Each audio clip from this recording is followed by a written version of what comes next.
شهر من، شهر خوب من، شهر تهران.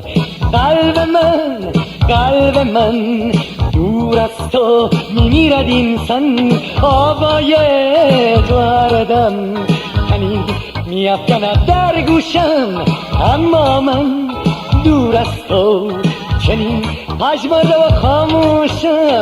شهر من چه شهری، شهر کودکی و افسانه. شهر من چه شهری، شهر مادر است و خانه. شهر من، شهر من، شهر خوب من، شهر تهران.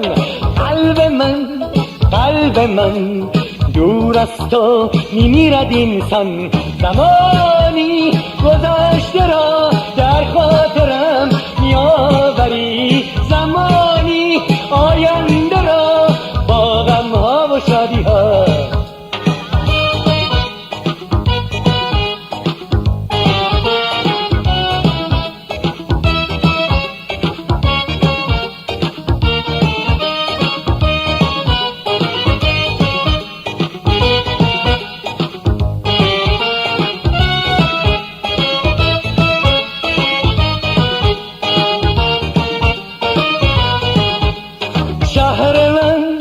شهر من دلم هوای تو را دارد.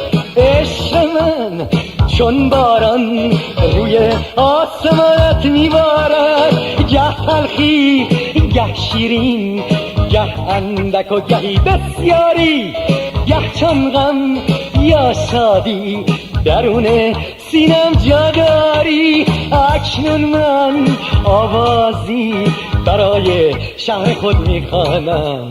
این آوازیست که من از شهر خود میدانم. شهر من، شهر من، شهر خوب من، شهر تهران. قلب من دور از تو میمیرد اینسان.